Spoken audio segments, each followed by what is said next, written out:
Essa é a casa do grande romancista alemão Thomas Mann, aqui em Munique, no bairro nobre da cidade. A rua é a Postgärtnerstraße, aqui é a Alameda Thomas Mann.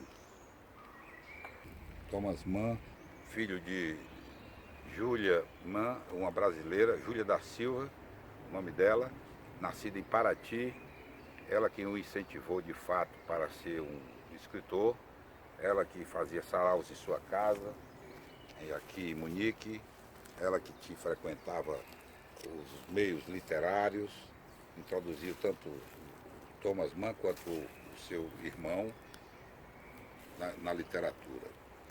Uma passagem muito interessante dele, lá quando a mãe dizia: venha conhecer o Brasil é muito lindo. Thomas Mann dizia: o Rio pode ser muito lindo, minha mãe, mas eu não preciso tê-lo visto. Em 1893 ele escrevia para uma revista intitulada A Tempestade da Primavera, uma revista satírica, cômica. Depois ele mudou-se para Palestrina, na Itália, a convite do irmão dele, em 1898. O irmão era o Erich Mann, com quem ele viria a ter um duelo ideológico. Passou 5 anos lá na Itália, voltou para Munique, foi editor de um jornal chamado Simplicíssimo, um jornal também satírico. Em 1900 ele estreia na literatura, né, estreou com um romance que trata do problema da família, uma família que era muito rica e após 3 gerações essa família ficou em situação financeira muito difícil. Depois, em 1912, ele foi morar em Veneza e escreveu lá A Morte em Veneza, que é um clássico da literatura que revela uma paixão de um velho escritor por um jovem, uma paixão que não necessariamente foi correspondida. Isso é autobiográfico. E em 1924 ele escreveu A Montanha Mágica, que aí sim é um livro mais sério que trata dos ideais da democracia europeia, isso no cenário em que a Europa estava completamente esfacelada pela guerra. Thomas Mann, que é o herdeiro tardio da tradição idealista alemã, em 1929 ganhou o Prêmio Nobel da Literatura, tematizando aquele chamado realismo psicológico, uma literatura fria, uma literatura dura e, diria, uma literatura honesta, e já antevia os passos do nazismo.